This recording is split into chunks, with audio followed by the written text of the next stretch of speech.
Here we are again. Welcome to Hired the Podcast. I'm Travis Miller as always, and with me today is Craig Salvalaggio. Craig is the president of Applied Manufacturing Technologies.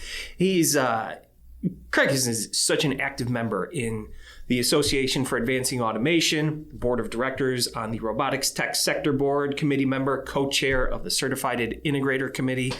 Craig is a regular speaker across the industry at different conferences and industry events, speaking as an expert in emerging technologies, culture, and talent management, which is why I'm so excited to have him on the show today to hear about everything in his career that has led him to be such a tremendous leader of applied manufacturing technologies.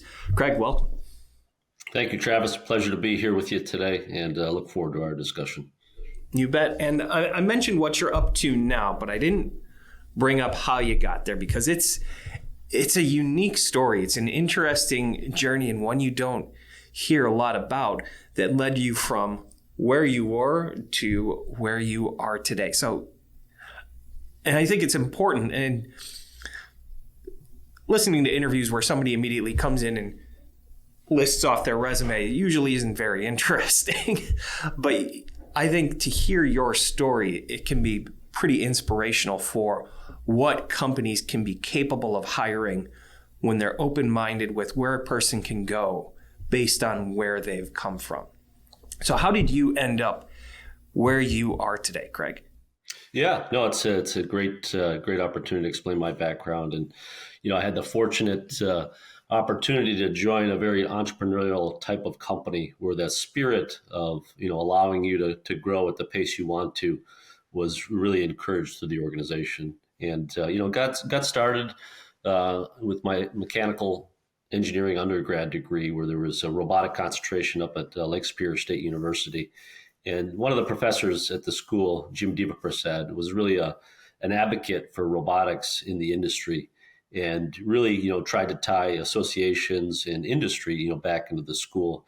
And he was, very encouraging as far as, what I should be doing and, leaving college and getting your first job. And one of the companies that was really kind of working with the school from a lab and an industry advocacy perspective was Applied Manufacturing Technologies, founded by Mike Jacobs in 1989.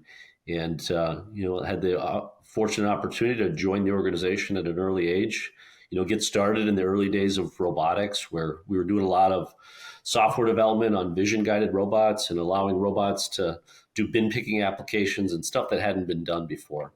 And, through the organization, I got to, develop my technical skills, really get to know people as a part of that. And then just entrepreneuring through the organization in almost every position from project management to sales to engineering leadership. And then, kind of midway through the career, I was led by Mike to really get involved in industry and, continue to network with different like-minded people in different industries so that we can look at what technologies would allow us to continue growing the company to who we are today. And, I started doing that, getting involved in associations such as A3, the Association for Advancing Manufacturing, and just really developed good connections and a mentor circle. And that circle was really, what led me to where I'm at today, which is, the ability to lead people, the ability to influence, the ability to provide a culture where people can do the same thing that I did, which is, grow technically, but also, grow with the company as it matures. And the one thing that I think most people don't know is the ability to self-invest. As a company, we invest a lot in technical training for people, but that opportunity to read and listen to material on leadership and business is really something that you can do internally, and it has to be a self-driven mission. And part of the vast amount of books and tech, leadership abilities that I've developed have been through not just coursework and college education or higher level education. It's been through reading and applying the material. And I have a few great directors right now that work in our organization that consume the content just as quickly as I did, and they're trying to figure out how to apply it. So it's really a privilege to be here and to be able to lead Applied Manufacturing Technologies. I think that's something that always stems from the top down. When you were coming up, did your mentors and leaders, were they investing in themselves as well and continuing to read these professional development books and taking additional coursework outside of the normal scope of business? And that's exactly how it happened. I had a leader that was investing in himself, doing, Harvard education, in between trying to lead the company, and it kind of led me down that path. And the ability to, delegate to elevate yourself, which is, there's the certain level of details you need to be in every day, but then there's the ability to allow people to run the organization autonomously with a little bit of guidance. And, there's a lot of references to the military and decentralized leadership that can really apply. But, throughout my career, I had that opportunity where I was given a set of boundaries to stay within those boundaries, but then given the authority to trust people and hold them accountable, to be able to multiply your own efforts, to be able to accomplish some of the growth tasks that we've been fortunate to have. Well, I think that's an important point. The great leaders, they don't necessarily dictate the path that someone is on. They just give them some good guardrails. Exactly. And that's the guidance I was given early on, and that's the guidance that I give my team directly and other industry leaders that we mentor as well. Yeah, and I see it in our organization too. I mean, Gary, the CEO of Miller Resource Group, he's been reading books and listening to tapes for his entire life, and to share that around and to take the investment in yourself and put it out there into your world and into others. I think that's where the internal growth can come from, more than in an organization where the leadership isn't investing in themselves. What are some of the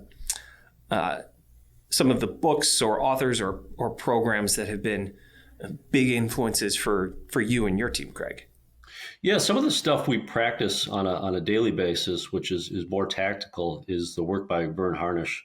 He does a lot of work in the original book called The Rockefeller Habits, would talk about discipline in your meeting structures, such as, morning stand up, with a certain level of teams, 10 minutes so that you can prevent train wrecks throughout the day, cascade communication.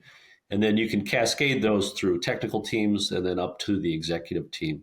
And then holding this cadence of a weekly tactical or weekly operations level meeting, but holding yourself accountable to actually doing it every week, regardless of how busy you can get. It's very easy to cancel meetings with the given structure of any organization. And then you flow that into a quarterly and an annual planning. And the structure we have, which is a one-page translator, which explains the entire business from a 5-year to a 1-year initiatives perspective down to the quarterly rocks, including your mission and your core values, really helps us articulate the organization, but it can help any organization put some of that structure in place. And so those principles have really been applied very well. And then from a team and a culture perspective, Pat Lencioni's got a lot of great work out there. Most people know his book, 5 Dysfunctions of a Team, and you can put that into practice. But the one thing particular that comes out of that is when you're holding each other accountable, the accountability is tough without trust in the room and the ability to speak freely. We're all in business. We're all there to succeed. But at the end of the day, we still need to hold each other accountable. And his work on trust, really solidifies that from a team perspective. And then his work with Ideal Team Player, which talks about hiring practices and culture, is really about what are you looking for in a candidate that would allow them to succeed within your organization and within your industry. And the ability to look at the humility part of it, which means you're still willing to learn, even though you may be well educated. The smart part of it, which means you have the ability to capture the skills that may be needed. And, you got to be hungry at the end of the day, too. Hungry so you and got to have smart. that drive. Yeah. And if you don't have all 3 of those, it's tough to really be able to come into a new company or new industry and put that work together. But, those are the 2 pieces of educational material. Now, there's a lot out there. There's a lot of books that reference, athletes and the military and work with teams. That it's fascinating stuff. But if I had to pick 2, those would be my top 2 to kind of talk about. No, those are great ones, especially in a team-based organization. Ideal Team Player. If somebody's not humble, hungry, and smart, it's not that they can't be successful in other types of organizations or in other career paths, but if you are building a culture around a team-based culture of individuals working together for a common goal, I think it's darn near impossible to be successful in that organization if you're not humble, hungry, and smart. Exactly. So you've been at AMT for decades. Are you an anomaly there, or is that the culture that you build? Or is the tenure at your organization significantly higher than it is in most organizations? I think there's quite a few people that have been there, over 20 years. Some of it relative to how the industry got started and how robotics and technology, really deployed over, the late 90s to early 2000s as it gained critical mass and the technology changed. But there's the value of what those individuals are doing and how they're continuing to invest in themselves, which keeps them there. Now, we've definitely had turnover, just like every organization. A lot of that due to the travel and the just requirements of the job.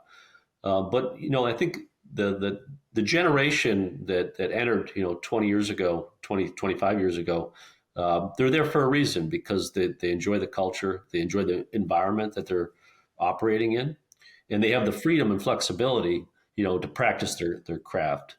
And so I think we cherish that part of the organization, and we look to ensure that generations that are coming through that may have grew up in a different time period or with a different technology background, can really kind of see what that means, and visualize their path within not only our organization, any organization they choose to be employed by. And you hire young, right? You mentioned that you guys have an annual plan to hire at least 25 new college grads every single year. Is that right? We invest a lot in new college grads. We get them started in industry through our academy. The academy has been in practice for close to 15 years, and it's about a 10 to 12 week investment of training, very specific details in robotics, PLCs, control systems, safety infrastructure, to really get them started to what our expectations are. They can come out of a 4-year degree or at a master's degree and have been gone through, programming classes or certification classes, but we want them really up to AMT's advantage and AMT's brand promise, which is the caliber of people that are able to come right out of college and then stand independently in an operating environment such as a factory where you're deploying, new technology that's critical to manufacturing companies' success, and be able to do so in a professional manner. So, we like to call it the AMT Academy. That's really, captures the spirit, not only their technical skills, but their professional ability, and how they handle themselves in front of a client. First year out of college. And so, that demands of the job too. There's quite a bit of travel in the work that we do. Mm-hmm. So we understand that, coming out of a school and, depending on your life situation, it could be a little bit easier to meet those travel requirements. How do you set up an organization for success when you've got 20 plus year veterans and tons of new young people coming in every single year, and I'd imagine a fair amount of people in between? It's something we talked about before we started recording, is managing to the generations. How do you create an environment where people of all ages can find motivation and can find success? Yep, that's a topic our leadership is meeting on quite regularly now. There's a large gap. You have your senior folks that have been around in industry that are more set in their ways, and then you have new folks coming in, which may have a different background or a different perspective on what an employer offers. Maybe a little bit more balance, a little bit more, giving back to the industry, and so everybody values something different, and we have to take that into perspective and ensure that the senior folks are paired up with some of the, call it, early career professionals, so that they can develop some of those skills But at the end of the day, it comes down to work ethic and the ability to just, invest in yourself, accomplish the task, and, enjoy what you're doing too. I found, as you look at different generations, they're looking for a little bit more of an employer. They're looking to enjoy what they're doing, not just collect monetary compensation. They're looking to belong in some cases to a group of friends and family. Where when I was growing up, you just kind of went to work, you grinded it out, and you figured it out, and you did your thing. Now there's a little bit more of belonging, and are you part of the culture that is even a friend circle? So it's a topic we're talking about every day. Some of it's generational, some of it's just your style and your personal values, and it's a mix and everywhere in between. Now I do. I referenced a lot of speakers in the past as far as embracing, any new generational values that are entered into an organization versus trying to resist them and, operate the company like we did maybe 30 years ago. Mm-hmm. So, not only I've noticed, do they want to enjoy what they're doing, but they want to be proud of it. They want to believe in what they're trying to accomplish. They're part of something bigger. They're more than just their job. And I think if companies can do that, if they can create an environment where the people enjoy what they do and they're proud of what they're doing and who they're doing it for, then that's a recipe for finding the best and brightest and keeping them for a long time. Is that something that you've noticed, and how is AMT setting themselves up to be able to convey that to new people entering the workforce or people that are younger in their career? Yep. Well, that's a great one. For me, I read some material by an author named Bill George. He wrote a book called True North. It talks about purpose. He was the CEO for a period of time for Medtronic, and talks about finding values and within yourself, within the organization. One of the things that really we engage people on is AMT's core values, as far as, what we believe in and, who we are. And then, but at the end of the day, a lot of the stuff we do is we embrace a lot of new technology. So leading edge technology for warehousing applications, to robotic guidance, to autonomous mobile robots. So they're referred to as AMRs in industry. And you can see, within the engineers, when they're passionate about getting something to work, or their creation, invention coming to life, or their program starting to function, and you can see the reward on their faces, on their expressions, as they take their families in to see the robotic systems that we do, and their kids. And, part of what we do is some pretty tough technology applications, where we're not just doing the same thing, where it's a task-based rinse and repeat type of technology. So part of AMT applying manufacturing technologies and applying leading technologies is what allows them to find their purpose in what they're doing. They're practicing their craft. We allow them to do that. We give them the right tools, but we give them some really tough problems to solve that are advancing industry. Some of the stuff is really helping manufacturers be more competitive. It's helping them, reshore applications and facilities. It's helping, greenfield warehousing systems come back to the U.S. and come online. So there's a lot of the further we push technology is what allows those individuals to feel value and purpose in the technical tasks that they're doing. Are you doing anything to prepare for the what some people are calling the hiring crisis that's coming, because so many people and so much institutional knowledge is going to be leaving the workforce over the next 10 years? There's just not going to be enough people to replace them. Are you doing anything, being so involved in the industry, in so many different committees and boards, maybe not just AMT, but the industry as a whole? What do you see it doing to encourage the next generation and the generation behind that, kids that are 5, 10, 15 years old now? How are we encouraging them to look at manufacturing and technology as a great career option, something that's that's sexy, that they can get excited about starting a career in. Yep. No, that's good, and it's a real opportunity for the industry to help solve that. The challenge of getting people to show up in factories is still real. The ability for someone to get excited about a task-based job where they're picking something up all day, or doing an assembly, or picking boxes off of a pallet to get them into a storage system.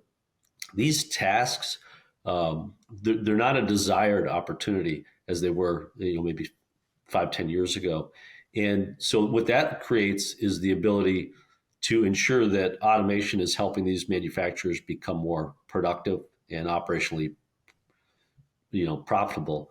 Now, what it does is it creates opportunities for that operator, that individual, varying degrees of background, to upskill themselves. Mm-hmm. So as you add automation, you're giving that plant, that facility, that manufacturer the opportunity to perform better. As you're doing that, if you do it correctly and you approach your journey with automation, that it embraces how you can be more productive, you could allow that operator, that engineer, that individual to learn the robots, to learn the camera systems, to develop software, and develop some of those skills. So from the perspective of automation, it provides a great opportunity for individuals to embrace that. As you go down into the schools, there's a lot more educational tools down at the high school and even lower levels as far as getting people excited about technology. First Robotics is a great example of that, and just how industry works with education to be able to provide those opportunities. That's more on the technical engineering front, but there's still an opportunity down at the trade level where the trades from pipe fitter to welder that existed in vast amounts in the early automotive days, where there's not a lot of continual education back to those trade schools to get them excited about some of the crafts of a machinist or a carpentry. And I think industry has really an opportunity, and we do that with A3, which is getting down to these trade schools, getting down to give you an example like Ram Tech down in Ohio, the investment that they're making in machinists and different technologies, and the work that they've done down there is fantastic. But there's an opportunity for us to get down to the trade level, get down to the students who are next generation engineers, get them excited about the technology, and then get to the factory floors where the operator that may have a varying degree of educational background, higher or lower, has the opportunity to learn these technical solutions and come home and say, wow, I just programmed a robot, I programmed a control system, and maybe that's not what I went to school for. But there is opportunity and there is certifications out there through FANUC and other educators and through A3 that would allow you to invest in yourself and create that coursework or go take that coursework at a very low cost. Do you see companies making that investment in people? Because it can be, I understand the frustration with people who have been working in a trade for years, and there's technology coming in to take over some of those task-based positions. And leaders talk about the ability to upskill. But their frustration is, I've been doing this for a long time. I have this skill. I can't afford to not work, go back to school, and up my skills to take on these new jobs or to learn these new technologies. Do you see organizations investing in their people so that they can continue to grow while continuing to provide for themselves and their families? You'd be surprised how much opportunity through state and local funding there is through grants for educational reimbursement for those types of certifications. There's a number of 1-2 year certifications locally here in Michigan. There's many in Ohio that are certified programming and technology courses, and we could list a whole name if people want the list of resources after the podcast. But if you search, there is opportunity to find some existing dollars, both from your employer or from local and state funding and grants. I go back to it's the investment in yourself part of it. If you want it, you can find it. And if you can invest the time There's trade schools, there's after hours learning, there's a lot of opportunity for you to figure that out, but you got to have that hunger. And if you got that hunger and you want to do it, I'd be happy to point anybody in the right direction to get that educational background. We'll put some links down in the comments here when we post this. Back to the trade organization, I wonder if the industrial education complex is shooting themselves in the foot over this by continuing to try and make more and more money. You look at an 18-year-old kid and they're like, well, I can pay $30, $40, $50, $60,000 a year to go get a degree in finance, accounting, liberal arts, something like that, and have a shot at finding a $50,000, $60,000 job out of college. Or I can go to a trade school, join an apprenticeship program, and be making just as much money within months. And the potential for income is equally as high as it is for so many majors, so many degrees. And if organizations, I think, if we as an industry can do a better job of, back to what we were talking about earlier, jobs that people enjoy doing for companies that they can be proud of the work they're doing. If we can sell the potential for that now, learning a trade almost becomes more valuable than going and getting a traditional 4-year degree in so many different fields. I sit on an educational committee. There's about 20 different colleges ranging from 2-year to higher education. And we talk about this quite often. A lot of times each individual college is trying to do their own program and develop their own curriculum. And as A3, we're trying to develop a package that allows robots and control systems, vision systems, autonomous mobile robots, AI, and higher level software to provide them a certification process and a platform for how to develop those curriculums. But several times, members of the committee have really cited that the value in somebody with a trades background that is very hands-on and tactical, that goes through a 2-year program on robots and technology, that individual is easily making over a 6-figure salary within its first year of knowing the technology. And there's a ton of examples out there of what the value of even a 1-year program could provide in this technical space. Mm-hmm. So what do you recommend to people searching for positions to find organizations like AMT that they can be proud of the work they're doing? They can get excited about the technology. They can be excited about the work they're going to be doing, who they're doing it for, and why they're doing it. What can people do to seek out companies like that and making sure that they're ending up at organizations that they can be excited about and proud of?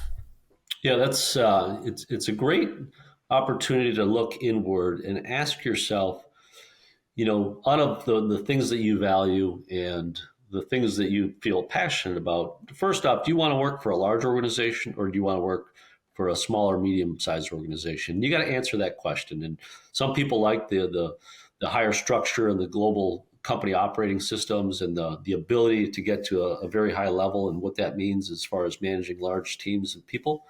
And some people say, I want to come into an organization where I can see the result of something that I've impacted immediately. And you got to ask yourself that first. Once you've defined that and you've defined your true north and your ability, then you get down to the technical task. What are you trying to do? Are you passionate about engineering? Are you passionate about accounting? And you look at your trade or your craft. And then you ask yourself, is that the only thing you want to do? Some people want to do one task and get really good at it. And others want to develop a multi-tier career path. So take me, for example. I was a software developer coming out of a mechanical engineering degree program. I wrote software development for tying camera systems to robots to do basically map positioning and guidance real time. I took a role in project management. I've taken a role in sales. I've done marketing. I've done finance. and I've done operational activities that even removed me from the technology. So that was kind of the path that I was desired, which is I want to get good at every aspect of how a company operates so that I could lead according to that and understand every functional area.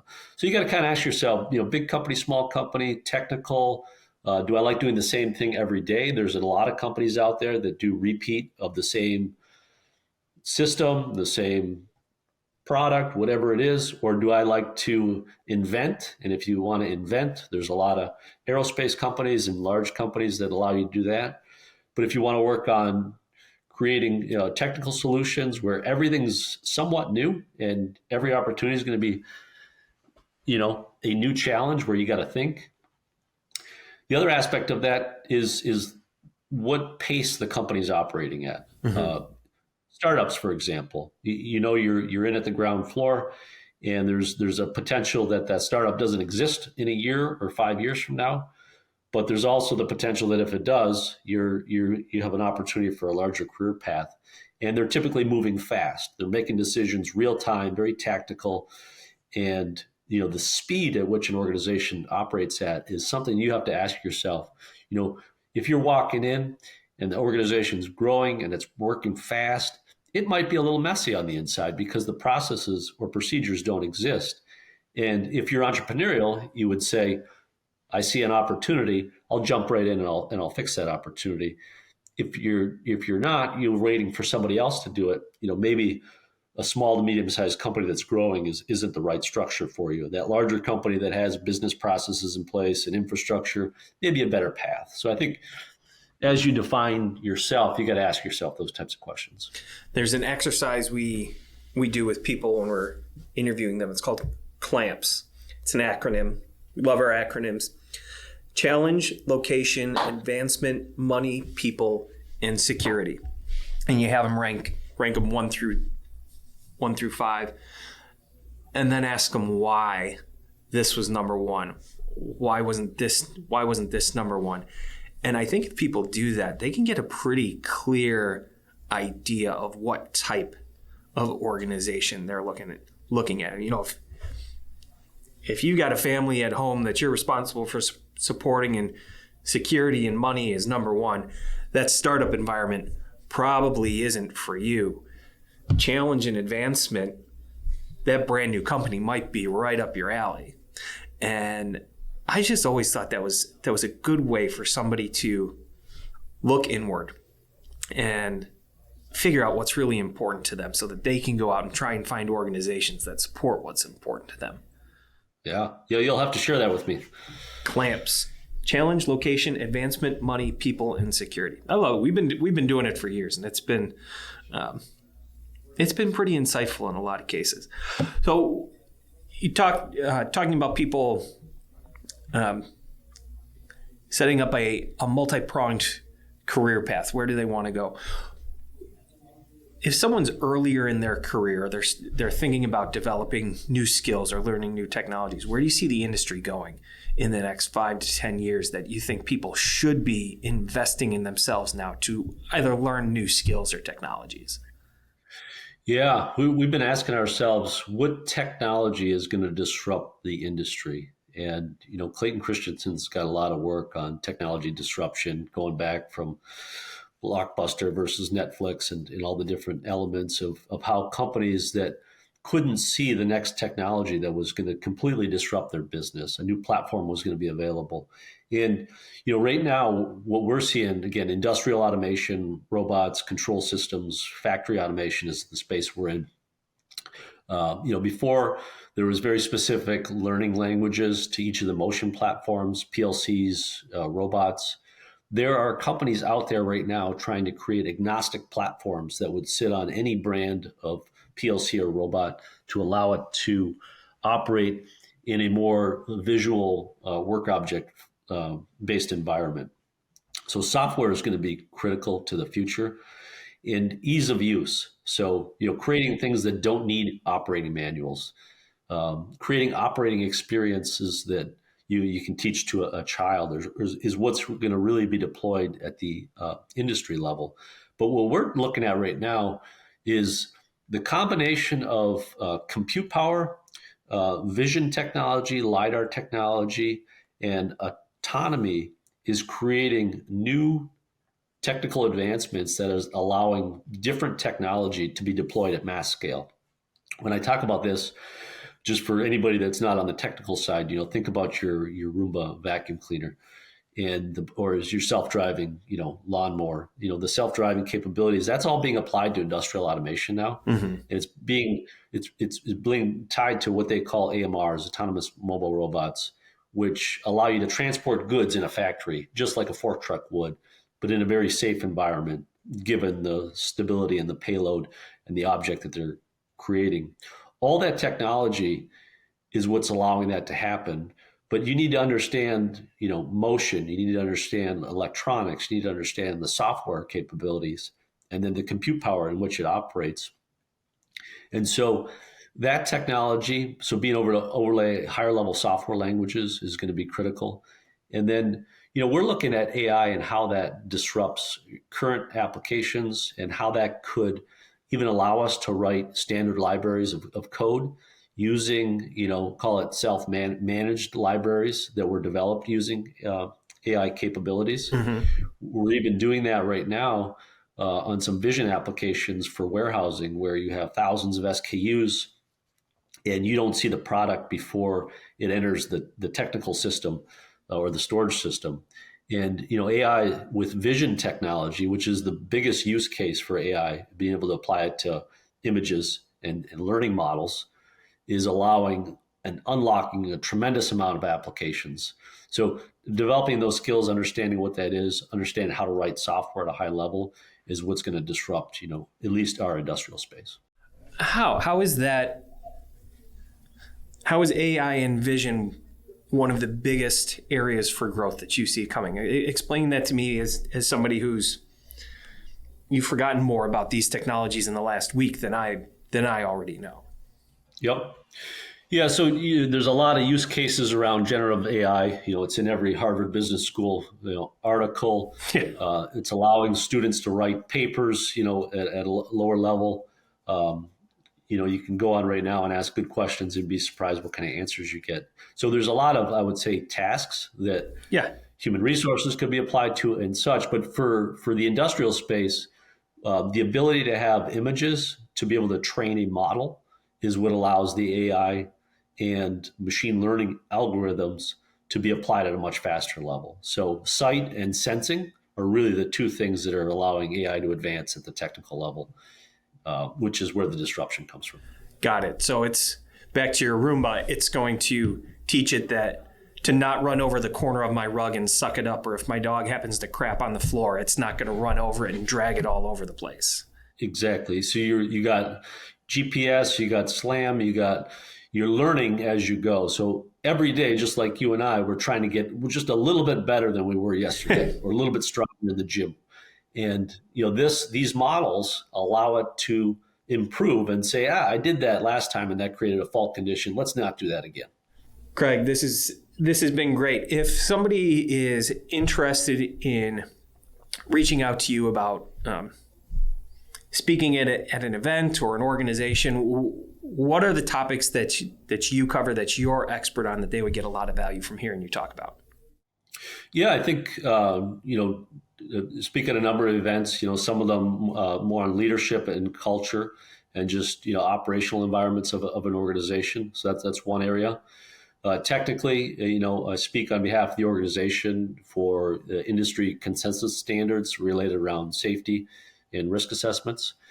And then, a lot of our topics are about applications. And if you're going to let's say you're a manufacturer and you want to get started on automation and you want to understand the journey and how to get there and the right steps to selecting partners and understanding the technologies, that's a topic that I speak on regularly as far as how to get there, regardless of who you choose or what manufacturers you're looking at, just the guidance and roadmap.